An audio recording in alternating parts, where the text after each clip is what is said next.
Altitude.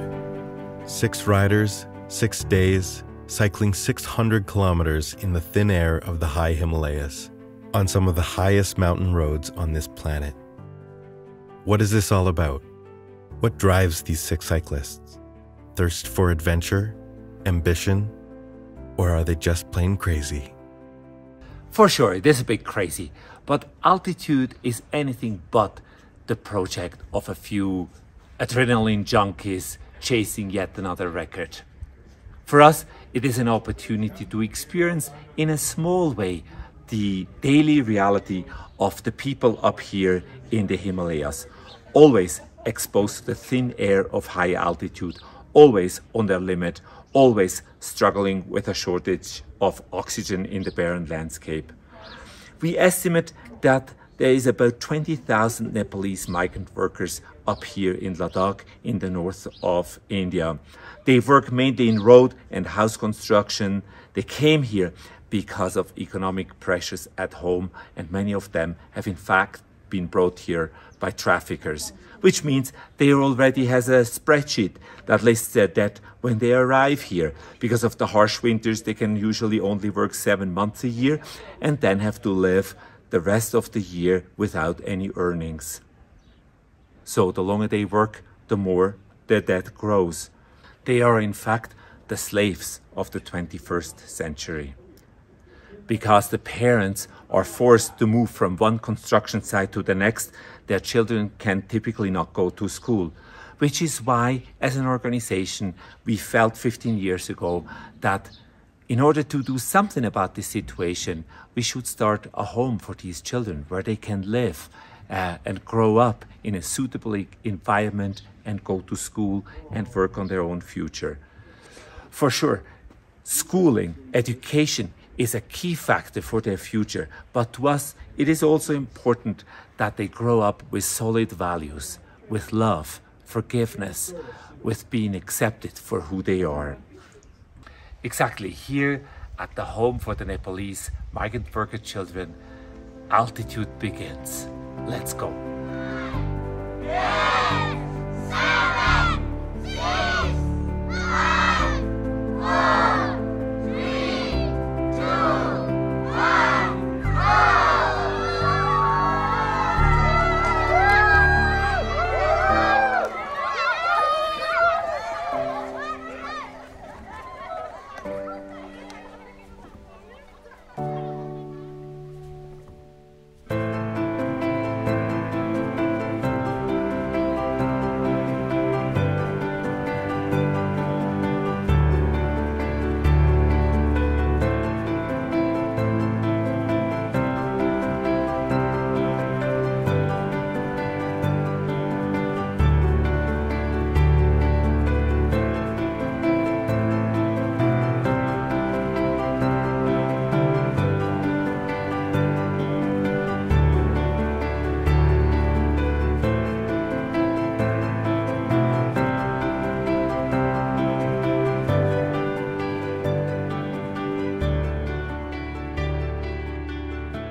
Along the way, the altitude team meets numerous road workers, many of them from Nepal.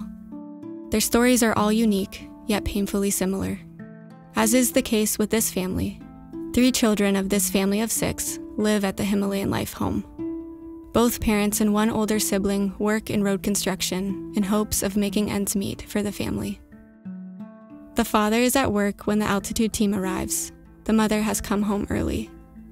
This mom expresses gratitude that her 2 sons and young daughter are at the Himalayan Life Friendship Home. She has not quite grasped the sheer importance of education, but she knows that her children are well cared for at the Himalayan Life Home and that they are safe from the dangers of the construction site. The altitude team sets out to find the dad at the nearby construction site. While the dad remains elusive, they meet dozens of workers, men and women, young and old, who are all working incredibly hard in these impossibly difficult conditions. Altitudes of over 14,000 feet. Thin air, devoid of oxygen but laden with dust. Intense cold. No access to services. In fact, the parents' struggle for survival is so intense that there is no time or energy left to adequately care for the children. Toddlers and small kids are found with their moms at the construction site. They are constantly in danger of being run over by a truck or getting hurt by heavy equipment. Sadly, but unsurprisingly, we are told of numerous accidents, injuring children or even claiming their lives.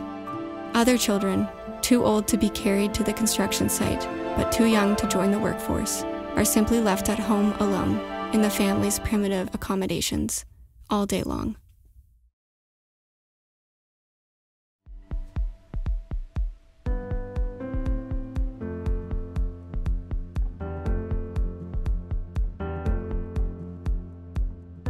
For the altitude cyclists, the first day of the ride is at a relatively low altitude of less than 13,000 feet, with only 3,500 feet of elevation gain.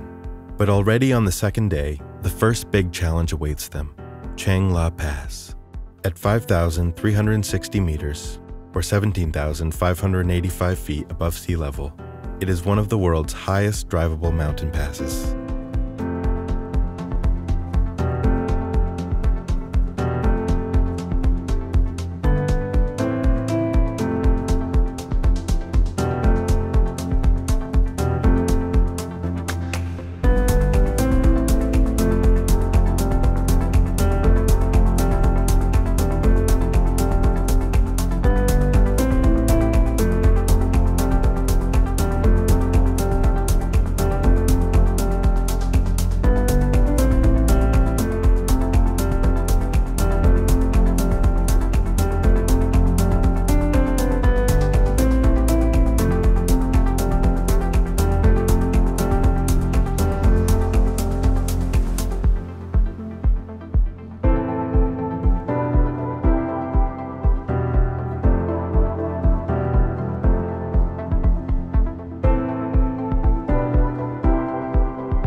Die Luft ist so unglaublich dünn. Kein Sauerstoff. Aber ich denke an die Strassenkinder, ich denke an die Roadworkers, ich denke an die jeden Tag Jahr ein, Jahr aus hier oben arbeiten. We can do this.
Eight years ago, Rohit's family left Nepal for India, with hopes for a better future.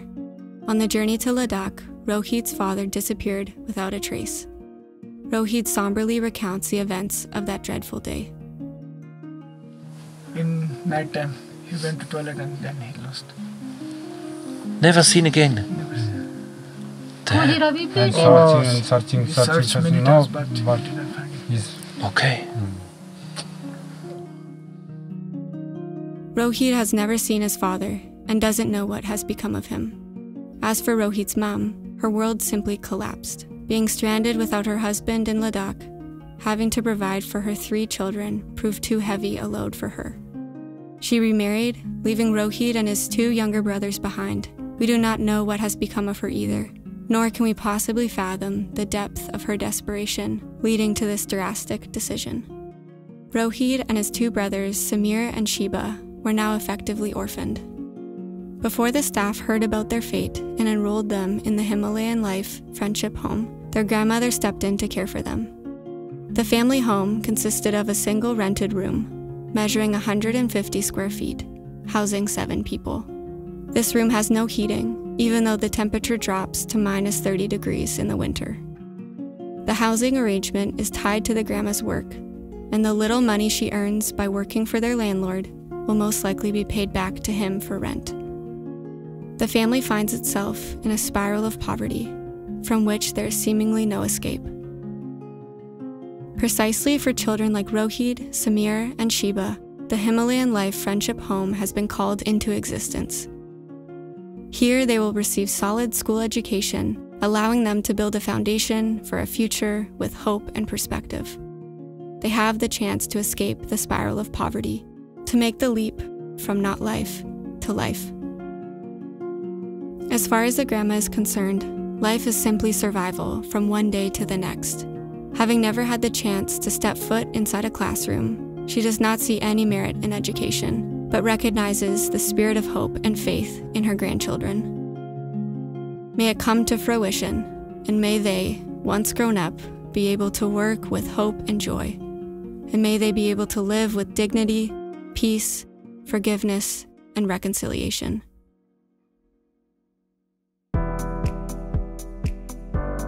After crossing Changla, the altitude cyclists are working hard to complete the next stage of this challenging ride.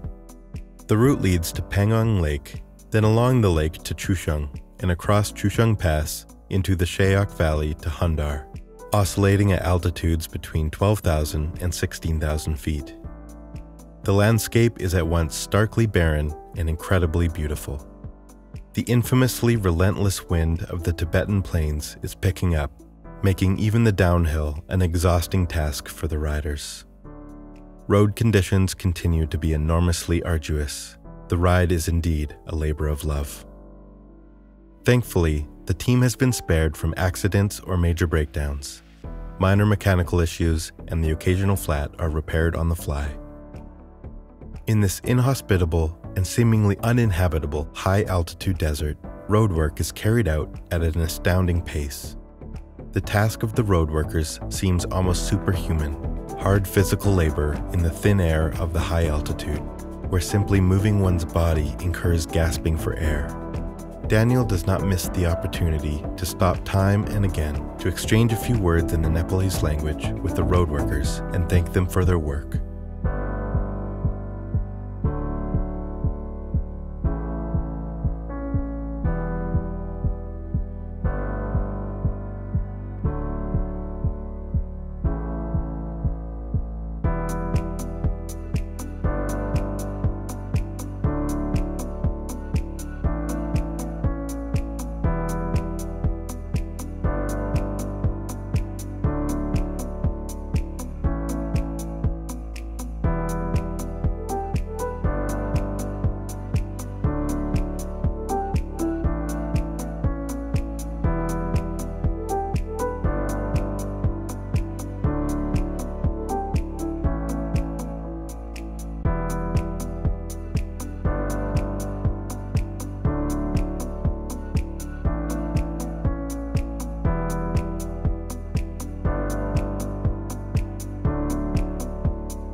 Pemba set out for India 13 years ago with his family and a hope of escaping the bitter poverty in Nepal. He labors to make a living and feed his family by breaking stones with a sledgehammer day in and day out. The work is incredibly hard. He shows Daniel and the other altitude riders the construction site, where he pounds the granite with a sledgehammer, skillfully using chisels of various sizes. Sonam, the director of Himalayan Life Foundation in Nepal, does not miss the opportunity to split a big rock together with Pemba. He has first-hand experience of being a laborer in Ladakh, having previously worked here for 14 years, including splitting stones. Being a part of the altitude ride, Sonam embodies hope and an incredibly strong message. Change is possible. The stone is hard, and it takes much effort to break it up. In the same way, it takes a lot of hard work to break up the entrenched structures in Ladakh. The two sons of Pemba and his wife Maya now have the chance to escape these entrenched structures by receiving an education at the Himalayan Life Friendship Home.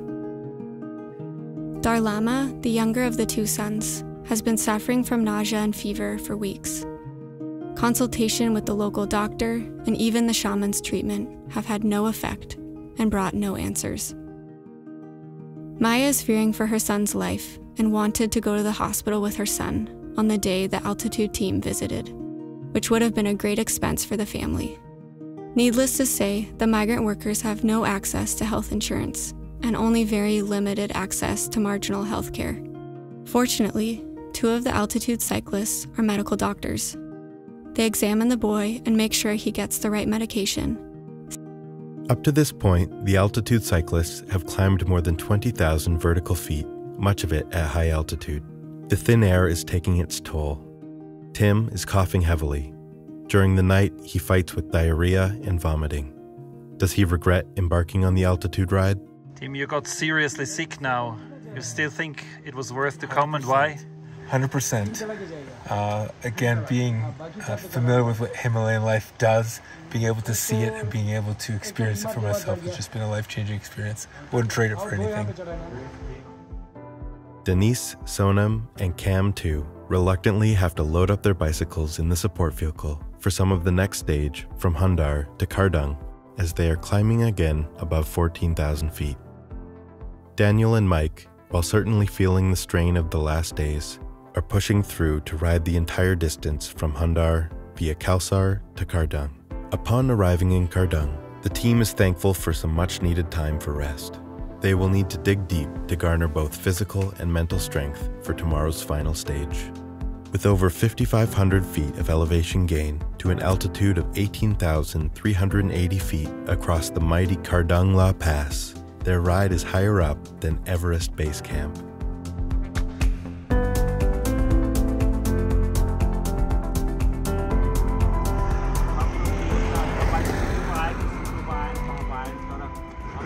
Just another familiar story.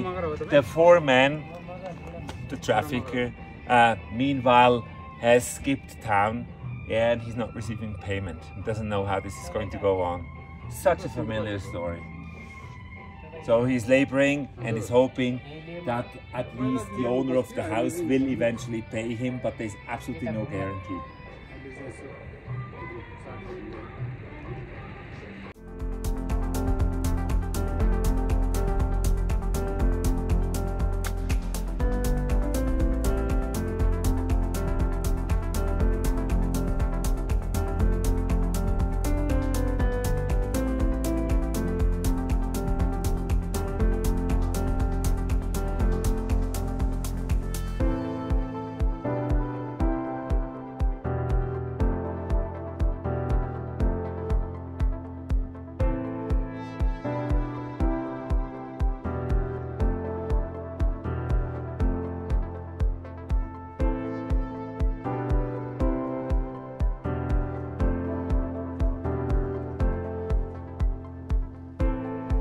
As they are sitting in the garden of the simple guest house, Sonam is sharing his astounding transformation story with the altitude team. From the pit of forced labor, alcoholism, and violence, to leadership at Himalayan Life.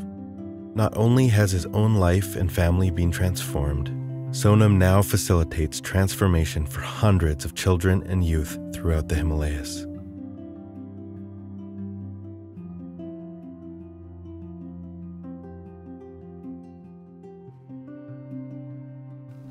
मेरो जीवनले हेर्ने हो भने मेरो जीवन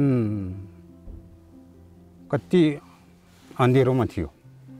So as I reflect on this period of time, 14 years since the start of the hostel up to now, and I look at the children, some of whom have now graduated, and I look at the incredible transformation of their lives, the transformation that we've seen in their lives, that really touches me. And I look at the transformation in my own family, and that really, really touches me. Because really, our lives, my family, we were in darkness. I followed my dad's footsteps. I became a heavy drinker. अनि म 21 वर्षको उमेरमा मैले लीलासँग भेटेँ. When I was 21 years old, I met Leela, my wife.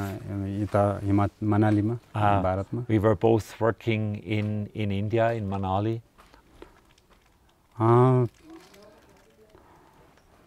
लीलाको अगाडि मैले नपिउने जस्तो अनि fight नगर्ने नजुत्ने जस्तो झगडा नगर्ने जस्तो एकदम आफैलाई राम्रो मान्छे जस्तो देखाइरहेको थियो. I tried to put up a facade in front of Leela. I tried to be a better person than I really was. I tried or at least tried to play the person I thought she might like to have. A guy who doesn't fight, who doesn't drink, who is a good person.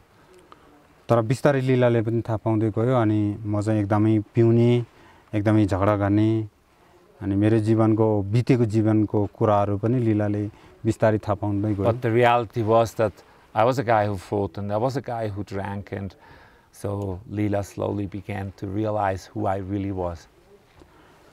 बिस्तारै लीलासँग पनि मेरो सम्बन्ध अलिकति बिग्रिँदै गयो. And so our relationship began to suffer and things were not going well.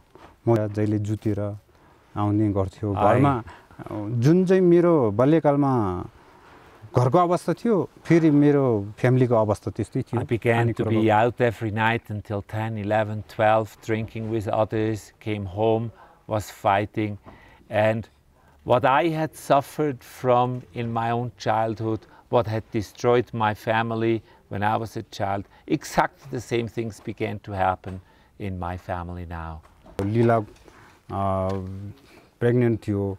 लीला एकदम पुरा जिउहरू सुन्निने, यो जिउहरू एकदम ठुलो मोटो हुने अनि यसो क्र्याक भएर आउने. Meanwhile, things became difficult in my family. Leela was not well. She was pregnant. She had a skin disease, and there was just so many problems. मेरो बुवा झाँग्री हुनुहुन्थ्यो अनि मैले पनि धेरै झाँग्रीहरू, धेरै लामाहरू अनि धेरै पण्डितहरू कहाँ गएर मैले उनीहरूले भनेका जति सबै काम पूजाहरू मैले गरेँ. My own dad was a shaman, and so I had access to lots of lamas and shamans. I went to all of them and I did all I could in the hope to swing things around, but nothing worked. हरेक ठाउँमा लग्यो तपाईको श्रीमती ठीक हुँदैन. 6 महिना बितिसक्यो. Shrimati pregnant अब delivery बच्चा जन्मिने time भइसक्यो. तपाईं चर्च जानुस् भनेर एकजना महिलाले भन्थे. And we were in Manali, south of the Himalayas, and so Leela was due to give birth to our first child soon. She had been very ill for 6 months, and we met this woman, and she said, "Okay, now you've tried everything. How about you go to church?" लीला त्यो सुनिने कम भयो हैन अलिकति यो यस्तो टाइपले उसको उ भइसक्यो सुनिने कम भयो राम्रो हुँदै आयो. So we went to church for 2 weeks and received prayer, and Leela's condition improved drastically. त्यहाँबाट हामी बिस्तारै चर्च जान सुरु गरे. And that led to a journey of slowly going to church. अनि लीला एकदम राम्रो भयो अनि मैले फेरि म फर्केँ म चर्च जान बन्द गरेँ. But it wasn't quite that easy. Leela was well. She was being healed in every aspect of the word. But my journey was difficult because I was still drinking heavily. तर लीला फरक थियो फेरि. लीला जहिले रुन्थ्यो, जहिले प्रार्थना गर्थ्यो. However, some massive transformation had happened in my life.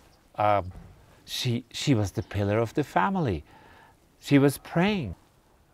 परिवारलाई माया गर्नुपर्छ, छोराछोरीले माया गर्नुपर्छ, अरूको वास्ता गर्नुपर्छ, समाजको लागि केही गर्नुपर्छ भन्ने कुरा सब जिरो भइसक्यो थियो. While I never stopped working, and in that sense, in a small way, providing for my family, I wasn't a good father in the sense that I would love my children or give them time outside work. I was not doing anything of that. त्यहाँ थाप्थ्यो, म उड्नु नसक्नेसम्म हुन्थ्यो अनि लीलाले बकेटमा थापेर त्यसलाई फालेर सफा गरेर अनि फेरि प्रार्थना गर्थ्यो. It's not a good memory, but I do remember quite clearly how I came home completely drunk and Leela was praying even for me, gave me a bucket so that I could throw up into the bucket. She would clean up and continue to pray for me. तर 2004 मा अगस्तमा मैले निर्णय लिन सकेँ र मैले त्यसलाई एकैचोटी छोडेँ. And then finally in 2004 I was at this point of decision, and I made the decision, and by God's grace and with His help I could leave it all behind. मलाई राम्रो परिवर्तन भनेको चाहिँ के हो भन्दाखेरि चाहिँ अहिले मेरो आफ्नो जीवनलाई हेर्दाखेरि म देख्छु. So for me, the word transformation is not a concept, it's the story of my life. बाटो तर्केर हिँड्ने व्यक्ति आज यो ठाउँमा उभिएर काम गर्दैछु.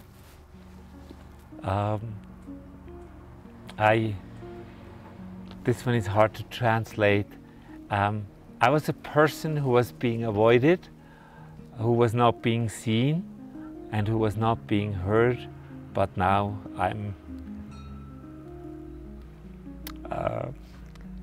am a person who is seen and heard. हामीले गरेको काम म जस्तै धेरै जनाले परिवर्तन पाउनेछ. My hope is that so many of those we meet along the journey would experience the transformation I have experienced.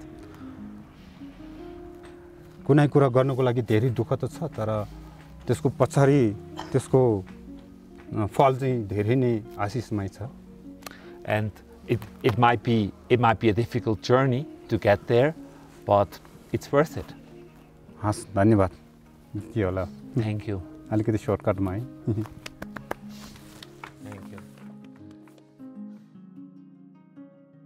The boys and girls at the Himalayan Life Friendship Home are receiving a good education. Beyond schooling, there is an emphasis on instilling values such as kindness, respect, love, and hope. The kids learn to be responsible for themselves and others. They are known by name and receive loving attention from the home parents.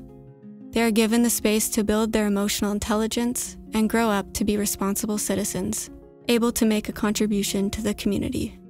In reality, transformation is a long process, a marathon rather than a sprint. Turning around the lives of migrant worker kids, breaking the cycle of poverty, and building a solid foundation for their lives requires perseverance, hard work, and vision.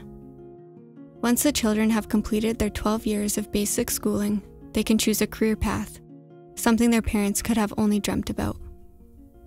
They are helped by the Himalayan Life staff to discern their gifts and encouraged to dream big. In 11th, I'm gonna choose medical because I always inspire with other people's that medical is my aim, so I want to be a great physician.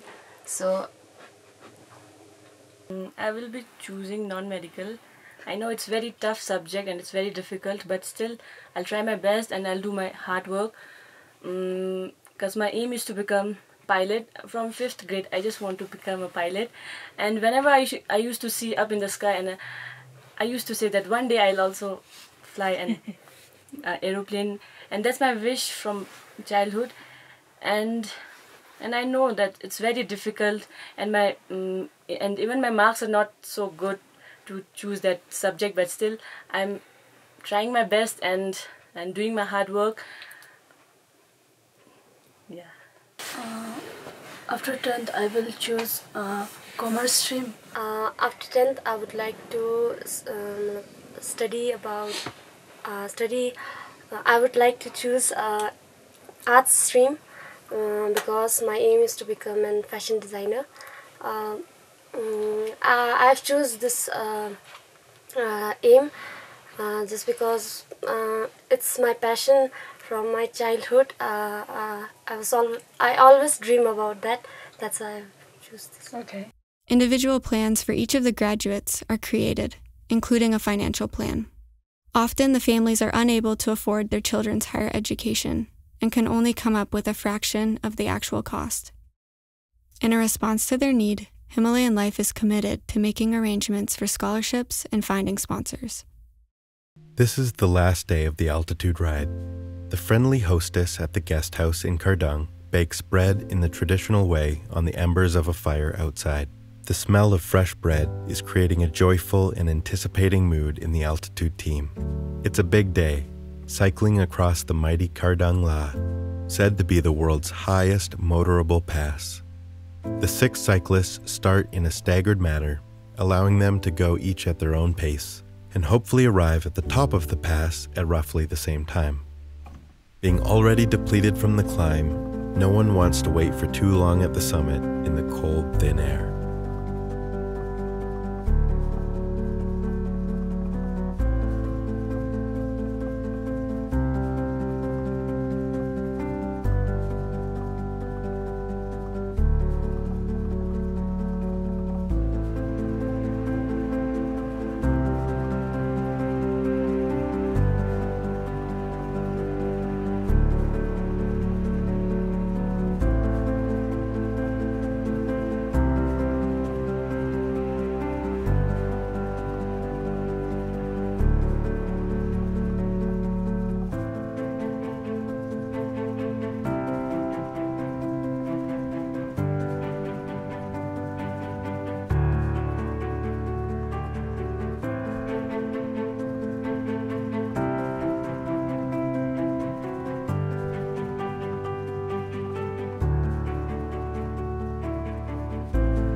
Thin air to me, and I'm sure to the other participants of altitude, has become such a powerful metaphor for scarcity, for not enough.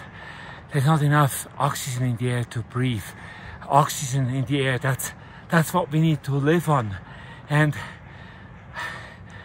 I'm thinking of the road workers and the Nepalese migrant workers. I think for them, it's always not enough.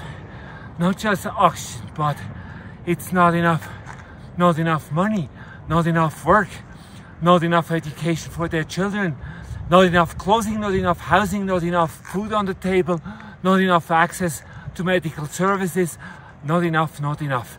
Always scarcity, always thin air. That's our job at Himalayan Life, that we help children of those migrant workers to get out of thin air, away from this life of scarcity to life of fullness, from not life to life. That's the job.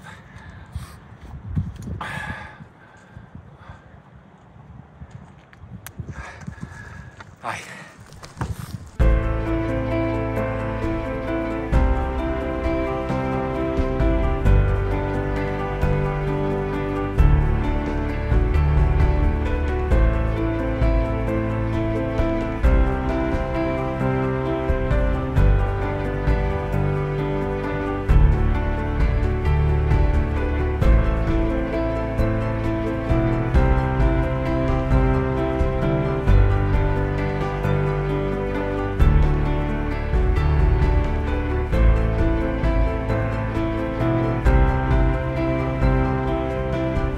Then it's done.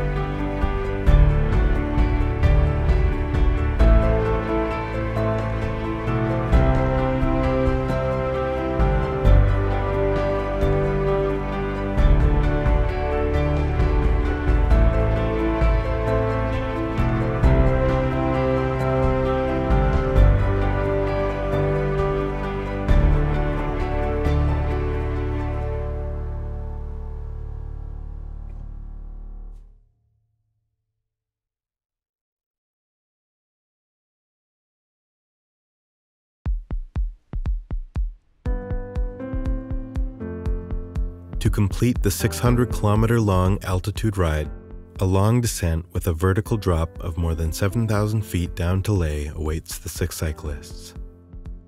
Then, at the police checkpoint of South Pulu, halfway down the pass, disaster strikes. Leading the team on this downhill stretch with the evening sunlight in his eyes, Cam never even sees the speed breaker which catapults him out of his seat and causes him to go down hard on his shoulder and head. Thankfully, we have Mike and Denise, who are both trained medical professionals, to take care of Cam and clean up his wounds. When coming to, Cam is confused at first. What happened? Where was he? He has suffered a concussion and needs to be transported to Leh.